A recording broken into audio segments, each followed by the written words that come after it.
में के द हिंदू में क्या क्या पढ़ना है। तो चलिए हम यहाँ पे देखते हैं।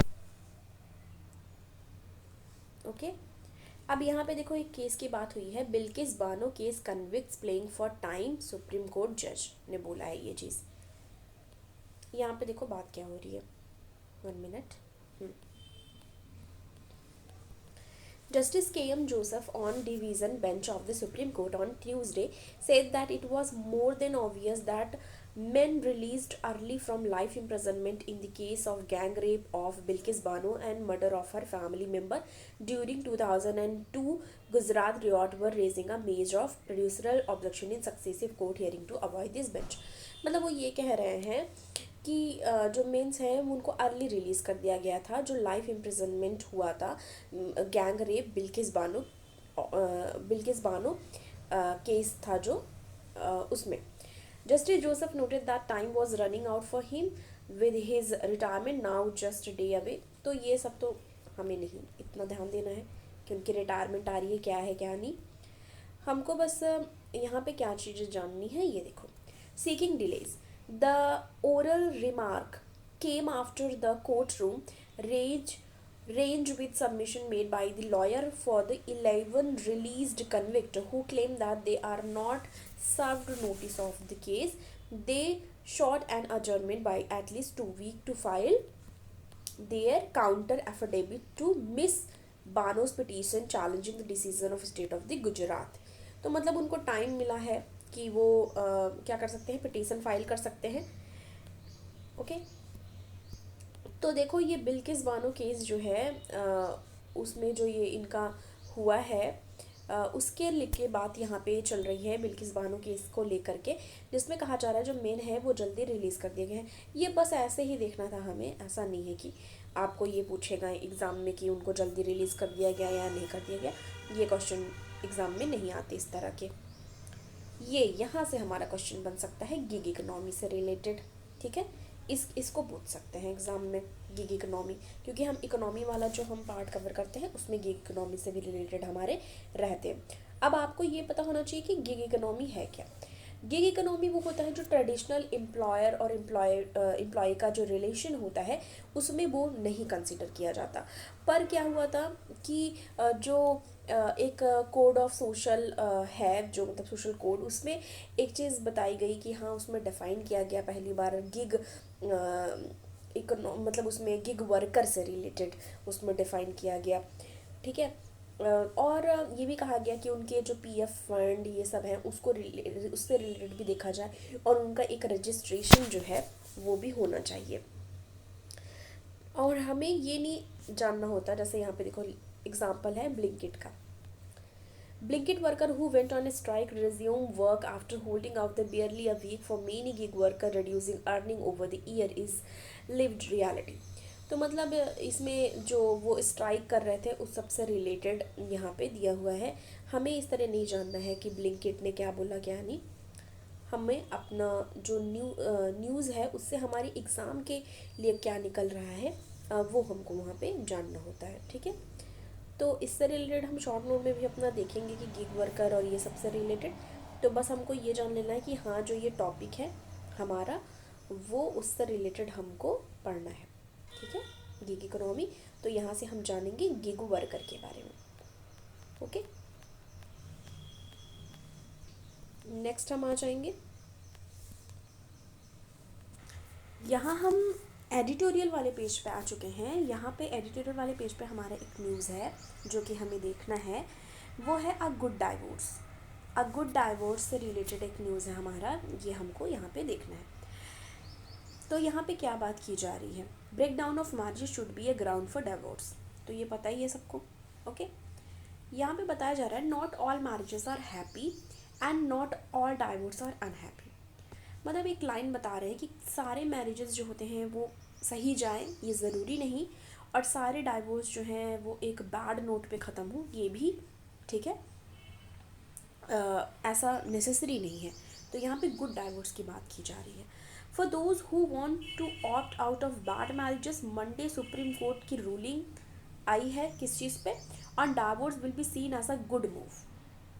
कि जो बैड मैरिजेस में है वो क्यों एक तरीके से जो मानसिक प्रताड़ना है या एक तरीके से मेंटल जो हेल्थ इशू, ये सारी चीज़ों को क्यों वो बढ़ावा दे। इसका एक गुड डिसीजन बोला जा रहा है कि एक गुड मूव होगा डाइवोर्स के लिए। अब यहाँ पे बताया जा रहा है, living on the guideline spirit of article 142 sub clause 1 of the constitution to do complete justice in any cause or matter or constitution bench said it could use this extraordinary discretionary power to grant divorce by mutual consent। तो जो आप ये तो सबको मतलब ये basic चीज़ें हैं जिसको पता है कि जब भी डाइवोर्स होता है म्यूचुअल कंसेंट से होता है, मतलब दोनों की रजामंदी होनी चाहिए कपल्स की।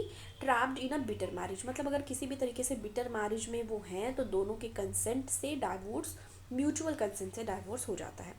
It also aim to spare couple the agony and misery of waiting 6 to 18 month. तो क्या होता है कि जो लोकल कोर्ट्स होते हैं वहाँ पे 6 से 18 महीने या उससे ज़्यादा उनको भागा दौड़ी करना पड़ता है, तब जा करके उनको क्या होता है डाइवोर्स मिलता है। तो उस सब चीज़ों को ईज़ में किया जा सके, ईज़िली एक गुड डाइवोर्स हो जाए, एक बिटरनेस ना हो जब भी वो उस बारे में सोचे कि उनको कितनी तकलीफ़, कितना टाइम लगा, ये सारी चीज़ें, तो उसको भी वहाँ पे बात यहाँ पे की जा रही है। As stipulated under section 13B of Hindu Marriage Act 1955 में ये मेंशन था। उसमें क्या होता था कि टाइम इतना लगता था, ये सारी चीज़ें हैं। The bench headed by Justice Sanjay Kishan Kaul observed that the law of divorce built predominantly on assigning fault failed to serve broken marriage। It और फिर उन्होंने एक चीज़ और पॉइंट आउट किया। It pointed out that if marriage is wrecked beyond hope, public interest lies in recognizing this fact, not upholding a marriage status regardless. मतलब ये कह रहे हैं कि अगर किसी भी तरीके से मैरिज जो है अब उसमें कोई होप बची ही नहीं है तो आपको डाइवोर्स के लिए जाना चाहिए। The court said it could use article 142। Court कह रही है कि वो आर्टिकल 142 यूज़ कर सकते हैं टू स्क्वैश पेंडिंग क्रिमिनल और legal proceeding, B it over domestic violence, dowry against the man और वुमेन। तो उसमें इस केस को मतलब क्या कर सकते हैं, इस सेक्शन के थ्रू वो जा सकते हैं, आर्टिकल के थ्रू जा सकते हैं। Continuing in this strain, the bench said that the Supreme Court would grant divorce on the ground of an irreversible breakdown of the marriage. If the separation is inevitable and damage is irreparable under Hindu Marriage Act, irreversible breakdown of marriage is not yet a ground for divorce। तो अभी तक ये grounds नहीं mention है, ठीक है। Separation evitable and damage is irreparable, मतलब repair नहीं किया जा सकता, और इस तरीके से जो चीज़ें हैं वो अभी नहीं ग्राउंड नहीं है डाइवोर्स के। तो वो सारी चीज़ें भी ध्यान में रखने की बातें यहाँ पे हो रही है कि किस तरीके से गुड डाइवोर्स को बढ़ावा दिया जा सके। In its judgment, there was a word of caution that has grant of divorce would not be a matter of right, but a discretion which is exercised with the great care, keeping in mind that complete justice is done to both parties। मतलब ये ध्यान देना कि complete justice हो पर दोनों parties को, किसी एक को फेवर यहाँ पे ना करने की बात की जा रही है, फेवरिज्म नहीं चल रहा, दोनों ही खुश हो, दोनों ही पार्टी खुश हो, ये बात इंश्योर करनी है। Several factors would be considered by Supreme Court before invoking Article 142 in matrimonial case। तो इन्वोक करने से पहले, आर्टिकल 42 को इन्वोक करने से पहले जो कि मैट्रिमोनियल केस में है, इंक्लूडिंग ड्यूरेशन ऑफ मैरिज, क्या क्या ध्यान देना है, ड्यूरेशन ऑफ मैरिज देखेंगे, पीरियड ऑफ लिटिगेशन देखेंगे, 1 minute, time the couple stayed apart, कितने टाइम से कपल दूर थे एक दूसरे से, नेचर ऑफ पेंडिंग केसेस क्या हैं, अटेम्प्ट एट रिकन्सिलिएशन। तो ये सारी चीज़ों को ध्यान में सुप्रीम कोर्ट ने क्या किया है, कंसीडर किया है, ठीक है। बहुत सारे फैक्टर्स हैं ये सारी चीज़ें, तो कुल मिला के हमको इसमें यही चीज़ें जाननी। अब यहाँ पे एक चीज़ और है, देखो section 2011 reveal that the population which is separated is almost triple the divorce number. जितने सेपरेट हुए हैं almost triple the divorce number in a country which is largely poor, where gender discrimination is rife and many women are still not financially independent। तो बहुत सारे cases जो देखे गए हैं उसमें ये कहा जा रहा है कि वुमेन अभी मतलब केसेस में फाइनेंशियली इंडिपेंडेंट नहीं है, ठीक है. The court state on care and caution and not to rush into a quick divorce must be welcome. After all marriage equality is not a reality for all. तो देखो, good divorce की बात तो की गई है, पर आपने देखा होगा कि आजकल मैरिज और ये सारी चीज़ें एक मजाक बन के रह गई है. लोगों को अगर कुछ भी जैसे एक दूसरे में नहीं बन रही है या कुछ भी प्रॉब्लम, थोड़ी सी भी प्रॉब्लम है, तो उसे शॉर्ट करने की कोशिश नहीं करते हैं.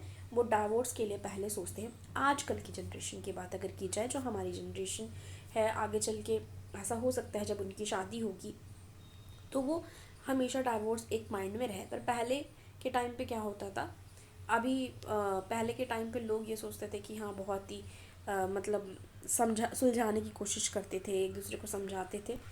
अब बहुत ज़्यादा डाइवोर्स केसेस बढ़ गए हैं. सर्वे में भी आया है, बहुत सारे जो सर्वे निकलती है उसमें ये देखा गया. और आपने ये भी देखा होगा कि लॉकडाउन के दौरान बहुत सारे डाइवोर्स केसेस देखे गए हैं, बहुत ही नंबर में देखे गए हैं. तो ये भी एक जो आजकल के जनरेशन का ये बन गया है कि डाइवोर्स ज़्यादा होता है. पहले हम लोग सुनते थे कि डाइवोर्स या जो ये सब तलाक वगैरह जल्दी सुनने को नहीं मिलते थे. ऐसे हमारे जो पेरेंट्स हैं वो बताते हैं. यहाँ पे एक हमारा और है, outlawing India's tech tariff. Tech tariff की बात यहाँ पे करी जा रही है. ठीक है, इसको हम देख लेते हैं. On the complaints brought by the European union, Japan, Taiwan. मतलब कंप्लेंट कितने ने की है? EU, Japan and Taiwan. WTO dispute settlement panels have found India's tariff on certain information and communication technology products such as mobile phones inconsistent with India's WTO obligations. मतलब ये कहा जा रहा है कि इंडिया ने क्या किया है, इंडिया ने वायलेट किया है जो भी टैरिफ है ICT में, मतलब इंफॉर्मेशन एंड कम्युनिकेशन टेक्नोलॉजी में, तो उसका वायलेशन हुआ है. WTO ऑब्लिगेशंस स्पेशली 1 मिनट जैसे मोबाइल फ़ोन्स में देखे गए हैं ये. ठीक है, मोबाइल फ़ोन्स को लेकर के specifically the panel concluded that India has violated article 2 of general agreement on tariff and trade. मतलब यहाँ पे ये कह रहे हैं कि जो इंडिया है उसने वायलेट किया है, उल्लंघन किया है आर्टिकल 2 का. ठीक है, आर्टिकल 2 जो है गैट का. तो आपको पता है पहले गैट था, गैट बोलते थे, फिर बाद में उसका नाम चेंज हुआ. ठीक है, ये तो हम बहुत बार डिस्कस कर चुके हैं. तो इंडिया ने क्या किया है, वायलेट किया आर्टिकल 2 जो है गैट का, general agreement on tariff and trade, because India's tariff breach it's good schedule. ठीक है, इंडिया ने ब्रीच किया. ब्रीच मतलब होता है उल्लंघन. ठीक है, ये याद है. तो यहाँ पे है, since one of the central objective of the WTO is to boost transparency and predictability in the multilateral trader order, WTO member countries are under a legal obligation not to impose tariff rate in excess of their bound. मतलब देखो, ये कहा जा रहा है कि WTO जो members countries हैं, जो मेंबर्स कंट्री हैं, वो एक लीगल ऑब्लिगेशन है उनके कि वो जो टैरिफ है, मतलब जो टैरिफ लगाया जाता है वो एक सर्टन जो लिमिट है, ठीक है, उससे ज़्यादा नहीं बढ़ा सकती. ठीक है, एक्सेस ऑफ द बाउंड और the maximum tariff rate committed in the good schedule. तो उससे ज़्यादा जो गुड शेड्यूल में है उससे ज़्यादा वो नहीं बढ़ा सकती. ये ध्यान में देना है. Good schedule are based on the World Custom Organisation. जो गुड शेड्यूल है वो बेस्ड है वर्ल्ड कस्टम ऑर्गेनाइजेशन पे.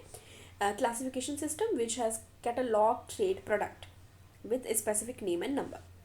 अब कैटलॉग्स क्या होते हैं? कैटलॉग्स अगर आपको जानने हैं तो आप जान लो. जैसे हम कोई भी चीज़ खरीदने जाते हैं, कोई चीज़ परचेज करते हैं, तो उसका कैटलॉग होता है. ठीक है, उसमें चीज़ें ऐसे बनी होती हैं, सारी सबकी पूरी इन्फॉर्मेशन उसकी होती है और उसमें चीज़ें होती हैं, बाद में वो ऐड भी होती हैं. ठीक है, तो इसमें ये बताया जा रहा है कि catalogue traded product with specific name and number. तो उसका स्पेसिफिक नेम और नंबर उसमें दिया गया है और फिर उसमें ये कहा जा रहा है कि उसमें जो भी चीज़ें मेंशन है और जो भी गुड शेड्यूल में आते हैं उसमें क्या करना है, उसकी जो टैरिफ है वो सर्टन लिमिट जो है सेट की गई है मेंबर कंट्री के लिए, उससे अबव नहीं हो सकती. This is also called harmonise system of nomenclature, HSN भी इसको कहते हैं. किसको? जो catalogue traded product with specific names and numbers जो हैं कैटलॉग ट्रेडेड प्रोडक्ट का, जिसका एक फिक्स किया गया है कि स्पेसिफिक नेम नंबर दिया गया है, उसको कहते हैं harmonise system of nomenclature. Nomenclature से आप जानते होंगे कि नेम दिया जाता है. ठीक है, due to continuous emergence of new product owing to technology innovation, the HSN number is regularly updated। ये जो HSN नंबर है वो अपडेट होता रहता है टू रिफ्लेक्ट न्यू प्रोडक्ट। ठीक है, न्यू प्रोडक्ट्स जो ऐड होते हैं तो वो हमेशा अपडेट होता रहता है, उसको कहते हैं ट्रांसपोजिशन। ठीक है, तो ये सारी चीज़ें ध्यान में रखनी है हमको। ओके अब यहाँ पे देखो रीजनिंग क्या दी है पैनल्स ने। Reasoning of the panel, to justify high tariff rate India argue that its binding tariff commitment on ICT product are contained in WTO ministerial declaration on trade in information technology product IT agreement। IT agreement तो मतलब India ने भी अपना counter जवाब दिया है। अब इसमें एक चीज़ और कही जा रही है, देखो यहाँ पे इंडिया ने ज्वाइन किया था 1997 में और आईटी एग्रीमेंट अडॉप्ट किया था 1996 में। ठीक है, आईटी एग्रीमेंट अडॉप्टेड 1996।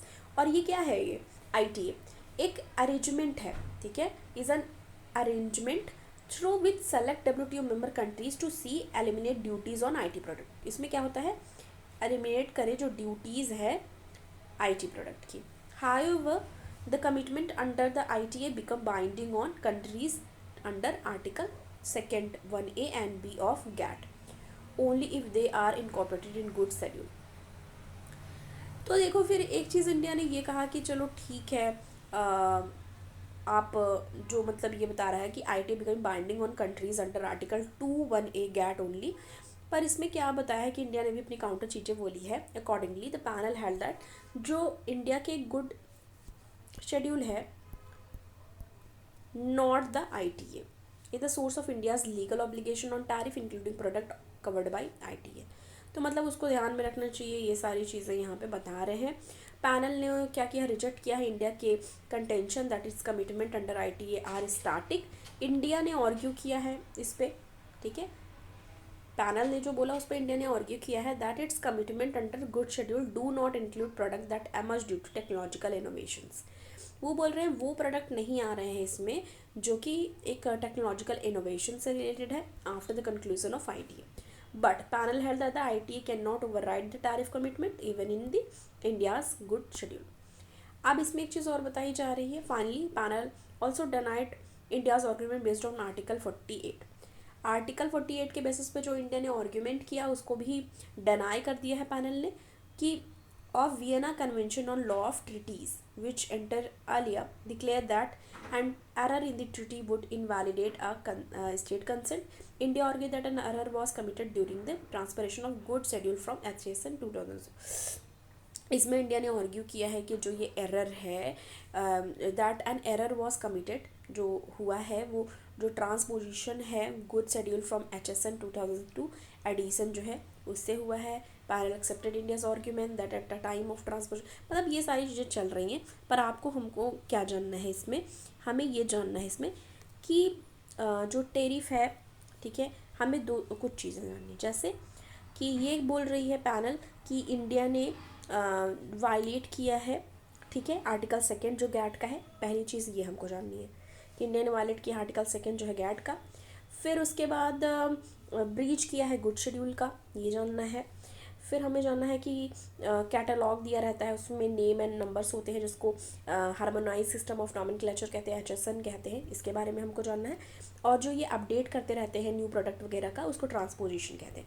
अब देखो ऐसा है कि बोला गया है ना कि इंडिया ने वायलेट किया है सब, पर इंडिया ने भी आर्ग्यूमेंट्स दिए हैं उसमें एक जो रेजोल्यूशन और जिसमें होता था जिसके अंदर इस चीज़ को माना गया था कि ये नहीं कर सकते या इसके अंदर क्या लॉज होंगे, क्या पनिशमेंट होगी, वो हटा दिया गया था। वो एक तरीके से जो एक तरीके से डिसाइड करते थे वो उसको उन्होंने रिमूव कर दिया था। तो इंडिया ने एक चीज़ ये बोली है काउंटर में कि पहले आप उस चीज़ को लाओ, आप सारी चीज़ें देखो, फिर हम जो चीज़ें हैं वो हटाएंगे, पर ऐसा नहीं किया जा सकता, ठीक है, उनकी तरफ से। तो इंडिया भी अपना आर्ग्यूमेंट दे रही है, तो ऐसी कोई चीज़ें आगे आएंगी तो वो हम देखेंगे, ठीक है। ओके, नेक्स्ट देखते हैं हम। देखो यहाँ पे टेस्ट एंड कॉन्टेस्ट वाले में फिर से ये आया हुआ है, why are Blinkit worker protesting, ठीक है, तो इसके से रिलेटेड हम थोड़ा सा देखेंगे। समरी में इसमें अच्छे से दिया है। इसमें बताया जा रहा है the Blinkit strike began when the company rolled out its new payout structure for delivery executive. तो तो ये जो चीज़ तो ये जो मतलब हुआ है, इसमें क्या हुआ था कि जो ये स्ट्राइक पे गए थे ब्लिंकिट वर्कर, ये स्टार्ट हुआ था जब कंपनी ने क्या किया था, जो उनका पे आउट स्ट्रक्चर है वो न्यू पे आउट स्ट्रक्चर उनका निकाला था, उसके बाद वो सब स्ट्राइक पे गए थे फॉर डिलीवरी एग्जीक्यूटिव, मतलब जो डिलीवरी करते हैं वो सब स्ट्राइक पे गए थे। अंडर विच मिनिमम पे आउट पर डिलीवरी /15 फ्रॉम 25। तो उसमें क्या हुआ था कि जो डिलीवरी पहले 25 हुआ करती थी डिलीवरी पर डिलीवरी, वो 15 हो गया था। Gig worker refer to worker, ये देखो डेफिनेशन यहाँ से हमें पता चल गई, वहाँ पे नहीं पता चली थी ना, यहाँ से हम डेफिनेशन देख लिए। ठीक है, ये डेफिनेशन हमको यहाँ पे पता चल गई है, ये देखो यहाँ पे दिया हुआ है ऑलरेडी इसका डेफिनेशन, ये याद रखना इंपॉर्टेंट है। इसमें दिया है gig worker refers to worker, वो वर्कर होते हैं जो आउटसाइड होते हैं ट्रेडिशनल एम्प्लॉयर एम्प्लॉई रिलेशनशिप से। Whether gig workers should be categorise as employees or as independent contracted has been heated debate, मतलब अभी ये डिबेट ही चल रहा है। तो ये यहाँ से देख लो अभी क्या बताया गया है। अभी हमें बताया जा रहा है 2022 रिपोर्ट जो आया है फेयर वर्क इंडिया का, an international research project highlighted that deplorable working condition of the employee of the digital labor platform in India and the need for strategic formation of the rights of the gig worker। अब कुछ चीज़ें यहाँ पे हम देखेंगे अगर इन्होंने यहाँ पे बताई हुई है तो ठीक है। हाँ, यहाँ पे देखो बताया गया है, इसे बताया जा रहा है ministry of labour and employment ने इंट्रोड्यूस किया था कोड ऑन सोशल सिक्योरिटी। ठीक है, उसमें 2020 में उसमें उन्होंने क्या किया था, गिग वर्कर जो हैं उनको बताया था with in ambit of labour law for the first time उनको किसके अंदर बताया था, लेबर लॉज के अंदर उनको इंक्लूड किया गया था, मतलब बोला था। अंडर सेक्शन 2 सब क्लॉज 35 जो है कोड का, उसमें गिग वर्कर को डिफाइन किया गया था पर्सन हु परफॉर्म वर्क और participate in a work arrangement and earn from such activities outside of the traditional employer employ relationship. तो वहाँ पे इनको डिफाइन भी किया गया है। ठीक है, the code define platform as a worker arrangement outside the traditional employer relationship in which organisation or individual use online platform to access other organisation or individual. तो ये चीज़ें भी यहाँ पर डिफाइन की गई हैं, और किसके अंडर डिफाइन की गई है ये भी हमने देख लिया गिग वर्कर्स के बारे में। अच्छा, कोई कह रहा था कि न्यूज़पेपर की PDF शेयर करने को, देखो वो अलाउ नहीं है, आपको पेड वहाँ से द हिंदू से लेना पड़ता है, तो ऐसे शेयर करना अलाउ नहीं है। पर अगर आपको कोई भी आर्टिकल, जैसे किसी भी पेज पे कोई भी आर्टिकल होगा जो आपको पढ़ना है, आप वो बताना, मैं स्क्रीनशॉट उसका लेके डाल दूँगी। ठीक है, ओके। अब यहाँ पे एक और न्यूज़ है, the Golden Globe Race the voyage of mad में। तो इसमें देखते हैं क्या है। अभिलाष टॉमी कोई हैं, अभिलाष टॉमी जी हैं, वो फॉर्मर कमांडर हैं इंडियन नेवी में। ठीक है, तो अभिलाष टॉमी जी जो हैं वो फॉर्मर कमांडर रह चुके हैं इंडियन नेवी में। उन्होंने कंप्लीट किया है सोलो सर्कम नेविगेशन को। ठीक है, when he made podium finish at Golden Global Race GGR, तो उन्होंने 29 अप्रैल को ये रेस मतलब इन्होंने कंप्लीट किया। तो एक बहुत अच्छी न्यूज़ है ये हमारी कि जो अभिलाष टॉमी जी हैं, जो फॉर्मर कमांडर रह चुके हैं इंडियन नेवी में, उन्होंने सोलो सर्कम नेविगेशन जो है वो कंप्लीट किया है। The Golden Globe Race is a non stop solo unassisted yacht race है ये अनअसिस्टेड याच रेस है।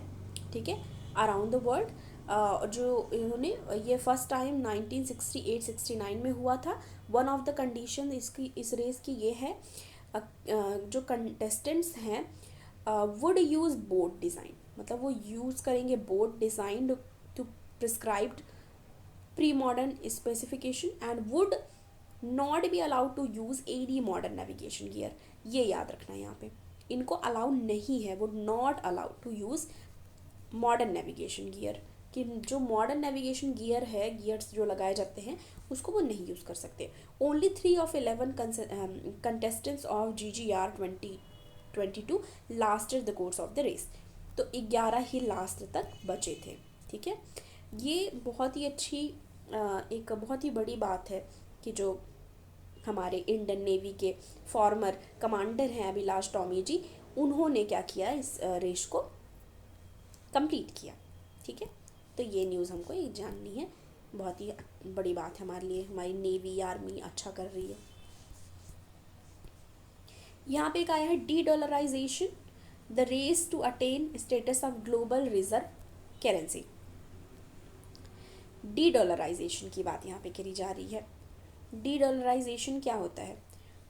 डी डॉलराइजेशन रिफर किया जाता है replacement of US dollar by other currency.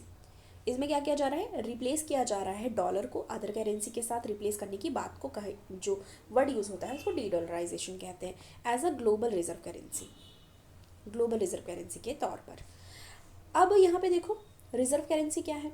Reserve currency को रिफर किया जाता है टू एनी करेंसी, कोई भी करेंसी वो हो सकती है, that is widely used in a cross border transaction. मतलब क्रॉस बॉर्डर ट्रांजैक्शन मतलब एक कंट्री से दूसरी कंट्री के बीच में जो ट्रांजैक्शन होते हैं उसके लिए जो यूज़ किया जाए उसको कहा जाता है reserve currency, and is commonly held as a reserve by central bank. ये सेंट्रल बैंक के द्वारा ये होती है। कंट्रीज हैव ट्राइड टू, हाँ तो मतलब इसकी बात की जा रही है, रुपी इन ट्रेड इन रुपी और ये सब चीज़ें बातें तो हुई, पर हमें यहाँ एक टर्म जाना था डी डॉलराइजेशन, वो हमें पहले ही प्यारा से पता चल गया। ठीक है, तो सब अपनी कंट्री में ट्रेड करना चाहते हैं। डी डॉलराइजेशन मतलब डॉलर बहुत ज़्यादा हावी है, उस चीज़ को वो कम करना चाहते हैं। जैसे इंडिया है वो रुपी में ट्रेड करना चाहेगी, चाइनीज़ अपने में करना चाहेंगे, तो एक डी डॉलराइजेशन की बात की जा रही है, that race to attain status of global reserve currency, और सब चाहते हैं ग्लोबल रिजर्व करेंसी में आना। ठीक है, तो ये एक चीज़ थी। तो ये सारी चीज़ें जो हमको आज के लिए डिस्कस करना था, ठीक है, इम्पॉर्टेंट था, वो हमने सारी चीज़ें यहाँ पे देख ली है। ठीक है, तो बस आज के लिए इतना ही, और मैं मिलती हूँ आपको नेक्स्ट वीडियो के साथ। ठीक है, थैंक यू फॉर वॉचिंग।